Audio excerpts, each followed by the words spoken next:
चारों ओर से आतंकवादी घिर जाते हैं, इंडियन आर्मी उसको बेटा कह के लाती है, आजा बेटा चल, और उसको घरे ले जाके पहुंचा देती, कहते बिगड़ गया था बेटा, तुमसे दुश्मनी नहीं है बेटा, तुम्हारे अब्बू जो बैठे हैं ना पाकिस्तान में, बाप बाप से लड़ता है, नहीं समझ में आ गया?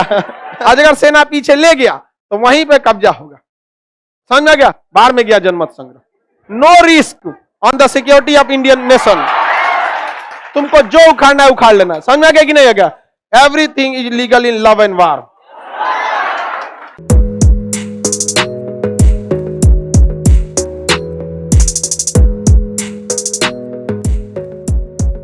शांत हो जाता। अब पाकिस्तान वाला कहता है कश्मीर लेंगे, उनसे पूछ दीजिए तुम्हारा बांग्लादेश कहां गया? जो तो तुम्हारा था उसको तो तुमने संभाला ही नहीं संभाल पाए, और जो तुम्हारा है नहीं वो तुमको चाहिए। पाकिस्तान का कहना है कि हम कश्मीर में, देखिए गलती भी हम लोग से हुई थी, जब यहां पर कब्जा किया पाकिस्तान ने कितने % कब्जा कर लिया? 30। पाक ऑक्युपाइड कश्मीर, POK, पाक ऑक्युपाइड कश्मीर कितना % है? 3। पाक ऑक्युपाइड कश्मीर कितना % है? 30% है। कितना % है? 30% है। इसका 3 हिस्सा है। कितना हिस्सा है? 3 हिस्सा। सबसे बाहरी हिस्सा को कहते हैं गिलगिट। क्या कहते हैं? गिलगिट। क्या कहेंगे? गिलगिट। और इस साइड के हिस्सा को कहते हैं आजाद कश्मीर। आजाद कश्मीर, तो गिलगिट आजाद कश्मीर, इसको कहते हैं बाल्टिस्तान। गिलगिट आजाद कश्मीर बाल्टिस्तान। तो POK का कितना हिस्सा?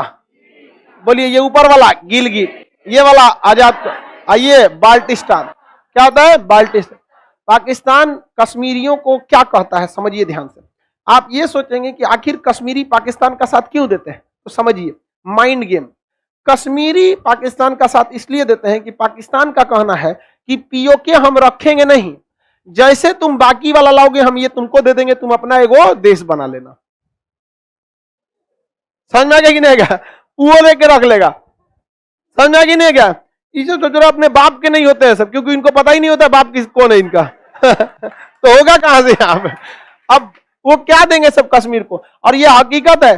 और वो लोग, उन लोगों ने अपने संविधान में संशोधन कर दिया और POK को पाकिस्तान का अभिन्न अंग घोषित कर दिया।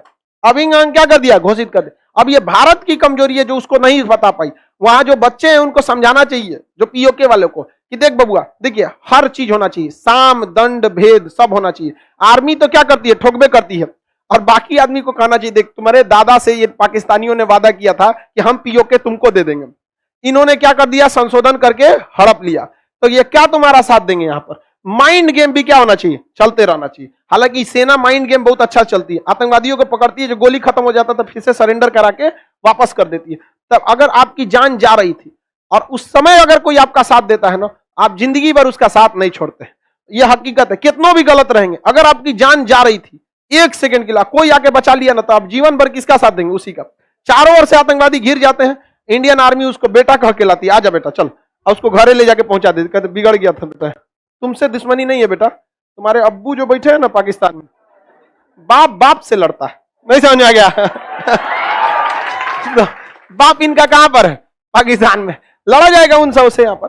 तो ये 3 हिस्सा हो गया, याद रहेगा तीनों। इधर वाला क्या है? गिलगिट, आजाद कश्मीर, बाल्टिस्तान। बाल्टिस्तान ये मुद्दा जवाहरलाल नेहरू लेके कहां चले गए? UN। अब कुछ लोग कहेंगे UNO में ले जाना गलत था, इसलिए कह सकते हैं कि आप UNO को बने हुए आज के समय में 75 साल हो गए। कितने साल हो गए? 75। कौन? 75 साल हो गए। UNO को बने हुए कब हो गए? 75। 1945 में UNO बना था। तो 75 साल में आप किसी चीज को समझ सकते हैं। लेकिन अब आज से 75 साल बाद कोई हम लोग को कहेगा कैसन आदमी था, सब कोरोना से डर गया था, बकलोल था, ये सब जो आज के समय में देखो ना क्या था कोरोना।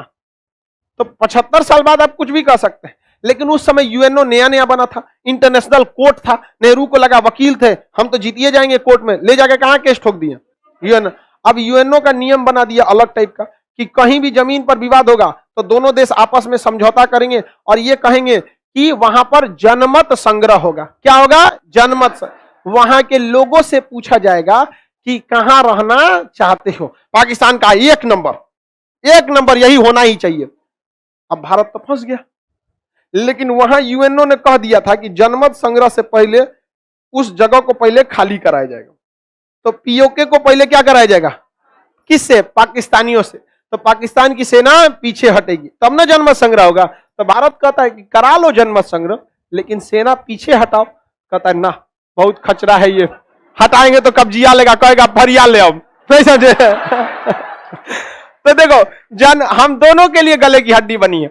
अगर जनमत संग्रह हम करा लेते हैं तो दिक्कत है कि वो कहां भाग जाएगा सब पाकिस्तान, लेकिन अब हम लोग के लिए पलड़ा भारी है। आज से 30 साल बाद 40 साल बाद जम्मू कश्मीर में यहां से भी लोग जाके क्या लगेंगे, बसने लगेंगे, क्योंकि अभी हाल ही में 370 हटा है, अभी तो कोई नहीं जा रहा है, लेकिन जितना बुढ़वा है सब मर खप के क्या होगा, खत्म होगा। तो भारत सरकार को भी करना मतलब थोड़ा सा स्ट्रेटजी में चेंज करके क्या करना चाहिए, जितना यहाँ के लोग हैं इन्हें ज्यादा से ज्यादा कहां नौकरी दिया जाए, बाहर नौकरी दिया जाए, सरकारी नौकरी बाहर, ताकि वो बाहर के लोगों से जब घुले मिलेंगे तब उनको समझ में आएगा कि पाकिस्तान वाले कितने कमीने हैं।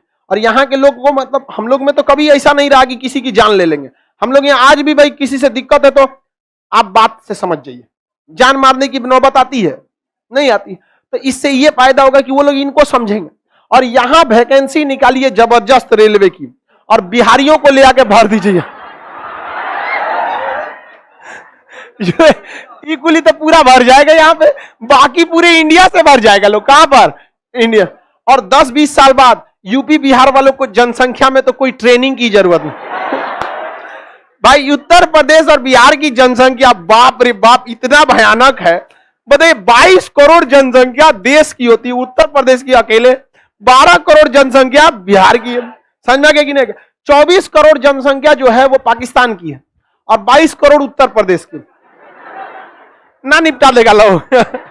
हाँ अब एनटी, अच्छा देखिए कह रहा है कि सर एनटीपीसी में हम सेंटर जम्मू कश्मीर डाले थे, ये अभी से तैयारी में है। तो धीरे धीरे ये भर जाएगा कि नहीं भर जाएगा। और जब धीरे धीरे भर जाएगा तो वहां पर भारतीय मूल के लोगों की अधिकता हो जाएगी। और जब वो ज्यादा हो जाएंगे तो तर्क होने लगेगी। लोग जो कहते थे नहीं पाकिस्तान में जाएंगे या स्वतंत्र रहेंगे, तो उसको समझाएंगे कि स्वतंत्र रहोगे तो कितना जीडीपी आएगा तुम्हारे पास, ना तुम्हारे पास समुंदर रह जाएगा, अफगानिस्तान की तरह हो जाओगे, पहाड़ पर सेब बोओगे और कौन चीज मिलेगा तुमको, क्या एक से गुजारा हो जाएगा ना। तो धीरे धीरे लोग वो समझेंगे।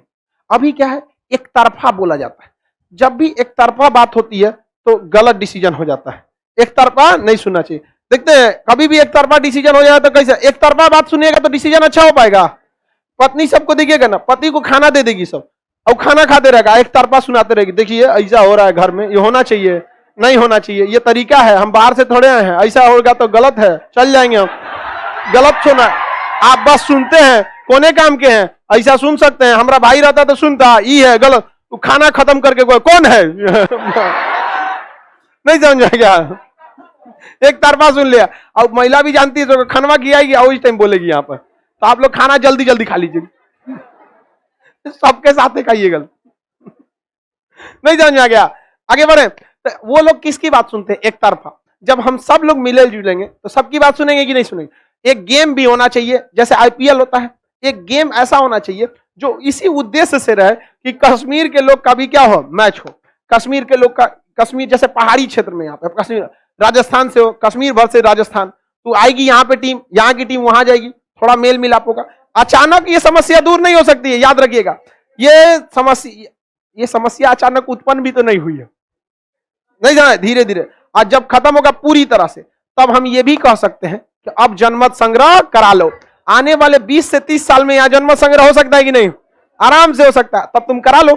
लेकिन कराने से पहले सेना को पीछे की, आज अगर सेना पीछे ले गया तो वहीं पे कब्जा होगा, समझ में गया। बाहर में गया जनमत संग्रह, no risk on the security of Indian nation.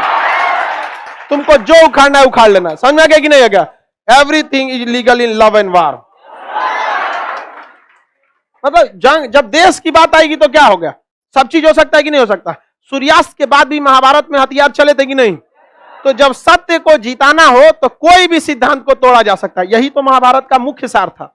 वरना कर्ण में कमी क्या थी, बस यही कमी था कि दुर्योधन जैसे गलत का साथ दिया था, बाकी कर्ण जैसा भी तो कोई था कोई नहीं। लेकिन हाँ, आप असत्य का साथ दिए। तो अगर जब पाकिस्तान की सेना पीछे हटेगी तो रेफरेंडम कराएगा आदमी, जनमत संग्रह। कोना को जनमत संग्रह कराना है, साइड ले आओ, यहाँ पे ले आके साइड पोखरन में रख के भड़का दो, सोचो जा।